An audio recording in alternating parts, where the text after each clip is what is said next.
Hello Internet, and welcome to my live reaction for Fairy Tail 100 Years Quest, Chapter 26, I believe? Yeah, 26.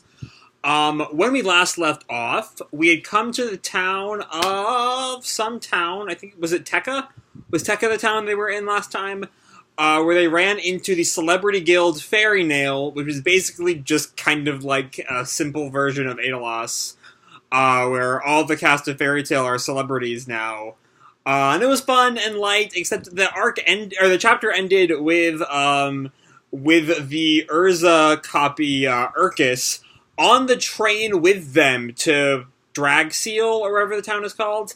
So, that's weird. I don't know if that'll end up being a thing, going forward, but I don't know. Anyway, let's jump right on in chapter 26, about Rain Hill. The continuation of super popular fantasy, Natsu's and Everyone's Adventure is still going. Our cover picture is of Gray and Juvia hanging out together. Looking cool today, too. A combo of close friends in Fairy Tail. Okay. So, it's been a long time since I've been a big-time Fairy Tail shipper, Gale not included, because they are perfect. Beginning notwithstanding, of course. But I don't know how anyone could go, looking at the end of the original manga, and even last chapter, that Gray and Juvia are just close friends at this point. That's just not true. Anyway, moving right along. Translator page. Alright. Train trip headed towards the big city of Drasil. So that's what it's called. What waits in store as they hit the road in search of the wood god dragon Alderaan. One of the stops along the way was at Rain Hill. The train stops at the station, and Natsu and Wendy are just like crying tears of joy. It stopped! Hooray! And I can't tell if that's supposed to be Urza now, who's replaced Urkis, or if that is Urkis. What? We're stopping for 2 hours here? And Carla turns to her. Apparently that's normal in this continent. They're all pretty laid back here. And given that no one is really commenting on her, I'm assuming that Urza just kind of plopped back into the plot somehow? I don't know. And Lucy runs out. I'm going out to get a bit of fresh air. Natsu, me too. Wendy, me too. And Urza calls after them, don't miss the train. And Gray turns to her, you're not going out, Urza?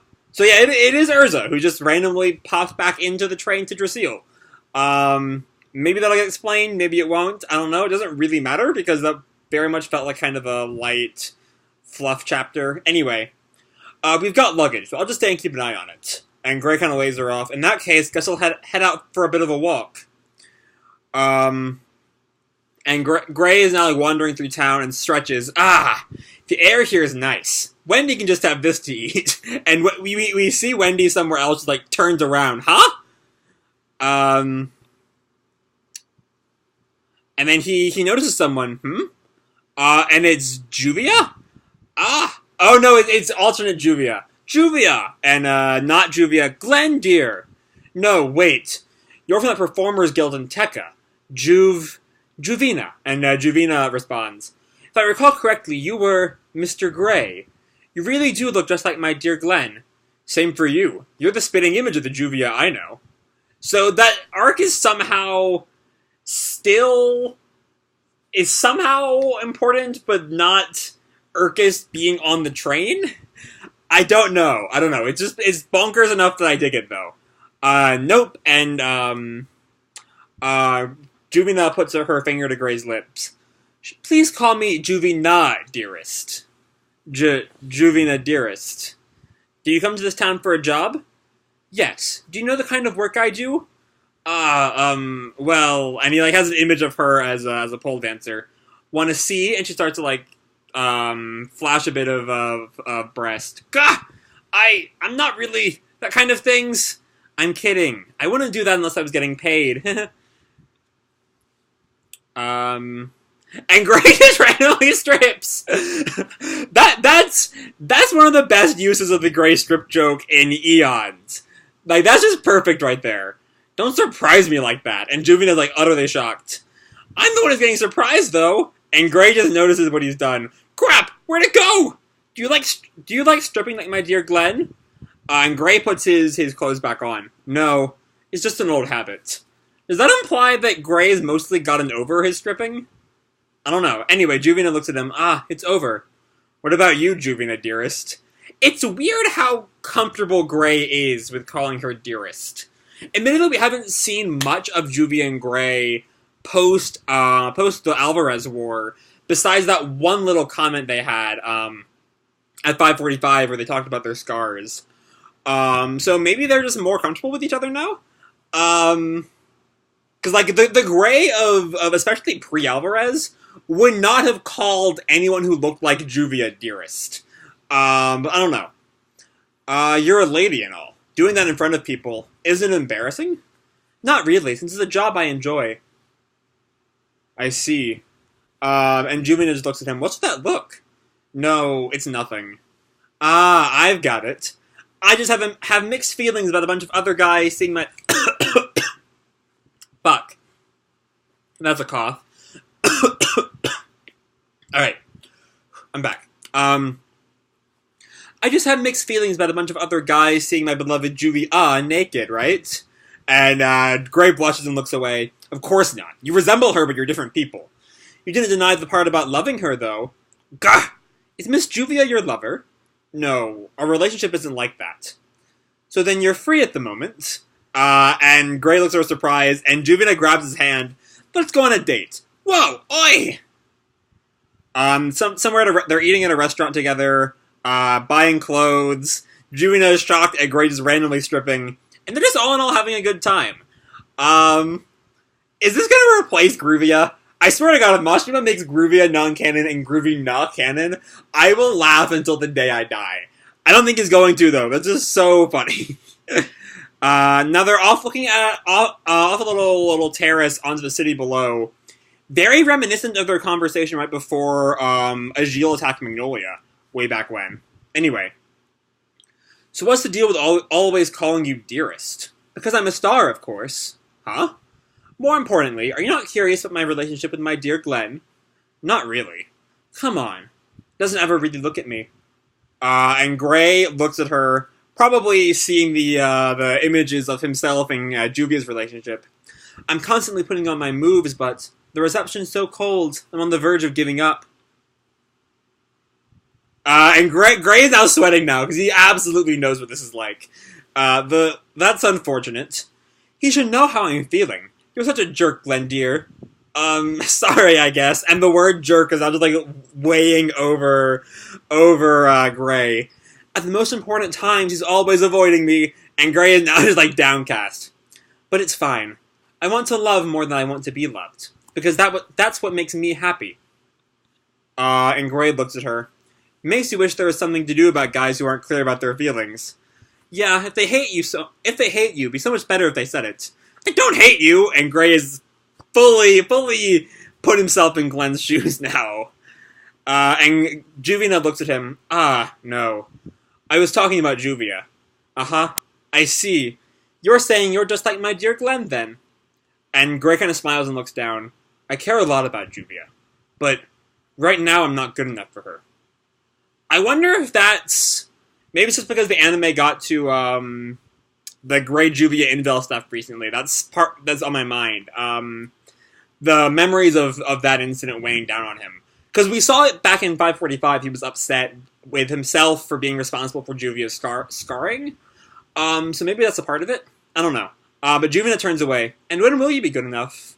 And Gray looks at her, and Juvia looks back. Okay, I've got a job to do. And she just strips right then and there. Gray blushes. On the house. And puts her jacket back on. And Gray just kind of smirks and, like, looks away. Yeah, you resemble her. But you're definitely a different person, Juvia, dearest. And Juvia giggles. And it turns out I was right, because Gray thinks Juvia has that scar because of me. But Juvia turns back to her. You shouldn't assume she'll always be waiting for you, lover boy. I got it already. That's why I'm trying to build up my self-confidence. And he has an image of Juvia laughing and smiling. I'm trying to place where that is. The great thing about Juvia is that she has so many different character designs, you can always kind of piece together where in the timeline what she's wearing. Or not character designs, outfit designs. But I can't quite place that one on page 14. Anyway, I'll become a man who can protect her. And then I'll go see her with my head held high. And Juvia smiles, and Grey kind of like blushes and turns to the side. And then there's Glenn popped up. Oh, did I keep you waiting, my dear Juvia? My dear Glenn! And Grey is super shocked at Glenn just popping up. Hey, it's the rumored Mr. Grey. Right? He looks just like you. Of course, you're much cooler though, Glenn, dearest. And something about this is up, because Glenn seems much more comfortable with Juvia than Juvia let on. Oi, you didn't take a pass at my woman, did you? Huh? And yeah, Grey is now fully, there was a big lie. Sorry, the truth is we're already going out. Yep, she's my girl. What? Oh, see, when Miss Urza came by before, we heard about you two. So now, okay, back on my Urza Urkus weirdness. So, what happened there? Did they get off and then take the train back to Teca and then go back to Rainhill? Is that what's going on? Because somehow, Urza staying in Fairynail was canon. But now Urza is back on the train with the rest of the rest of Team Natsu. So what's going on with that? I don't know. Anyway, you see, when Miss Urza came by before, we heard about you two. It's just, I felt like Miss Juvia seemed so sad. Gah. By the way, I'm not a topless dancer. Ah? There's no way I let other guys see my woman naked. It's a place for dancing in a swimsuit. Look, you're so naive, Miss Urkus. Taking a joke like that seriously. So it seems like so she had lied to Urkus about that at some point. I don't know. Then what was that just now? No. Oh, about her flashing him. And Juvia whispers to him, let's keep that something between just you and me. And Glenn calls over, what are you two being so secretive about? Alright, we'll be off now. Be sure to take care of Miss Juvia. And Grey just watches them utterly lost. Meanwhile, back at the train, we see Lucy is now in a tracksuit for some reason. Listen to this, Urza. Stupid Natsu, Natsu just doesn't care. Isn't it fine? It was just 1 or 2 outer layers. You burned all the way to my underwear! Wait, what happened? What did you do, Natsu? And Wendy turns over. He tried to get rid of some people who were hitting on Lucy. He went a little overboard. We see Wendy is now also in tracksuit. Happy and Carla are both singed. Even we got scorched by it. Ah, man, that was fun. And then the train starts and Natsu instantly falls over. Did you say something? Hey, Natsu! And Lucy just shakes Natsu. I'm so sorry. And Urza kind of sighs. Sheesh. And then she looks over and notices Grey, who is still probably lost in thought about Juvia and everything. Grey, did something happen to you too? Nah, not really. Just wondering how Juvia's doing. And Urza kind of smiles. Juvia's doing well. And we see someone speaks who is not in the group. I doubt Juvia's doing well, though, because she should be with Touka. That's so. And Grey notices it, and turns around in shock. Everyone stares in shock to see Juvia. Long time no see, Grey. I decided to tag along. What? Why are you here, Juvia, dearest? Dearest? He's got the Juvia stuck in his head. Ah, no. After the shocking date with Juvia, the real Juvia appears? Alright, something's fishy with Juvia, and I don't trust her in the slightest. Because she should be captured with the rest of Fairy Tail right now. So, something's going on here. Also, more on the Juvia is not, something's up with her. She's so calm about about Grey saying dearest. Which the real Juvia would not be. So she's probably brainwashed or something. Also, her eyes seem a little wider than they normally do. I'm going to go on and say Juvia is somehow brainwashed by Touka. Which is good that the Touka plot is finally crashing into the 100 Years Quest plot, because they've been pretty much separate spaces for the whole series so far. And I know I'm kind of alone in my deep love of the Touka plotline, but I'm really happy to see it. For one thing, back. It's been gone for several chapters now. And to see it interacting with Team Natsu, who are the last members of Fairy Tail Touka needs to get rid of. But yeah, on to the rest of the chapter. So if you're a Gruvia fan, you probably love this chapter. I was at one point a big Gruvia fan. Now I'm more of a I don't care too much about Gruvia. But you know, if you are a Gruvia fan, you probably ate this shit up. And you know what? It was funny. It was a lot of fun. Had one of the best Gray stripping jokes in years, if not ever. Honestly, him stripping after being like creeped out by Juvia's stripping is so funny. But yeah, beyond that, Juvia playing around with Gray, helping him realize how he feels about Juvia, or at the very least helping us learn how he feels about Juvia, was sweet. It was well done. I really dug that. I don't think we're going to be getting more Juvia and Glenn going forward. I feel like this is probably it for Fairy Nail, unless everyone gets an encounter with their Fairy Nail self going forward. That might happen, but I doubt it. Especially now that Juvia's back and now the intrigue is back. I feel like Juvia's reappearance is the sign that we're out of these couple, I don't want to say filler chapters, because the manga doesn't have filler or whatever, but these lighter chapters more into the main plot of whatever the fuck Touka's going to be up to, and how she's brainwashed Juvia, and whatever's going on.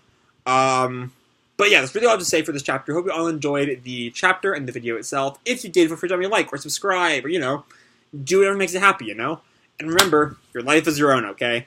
Bye!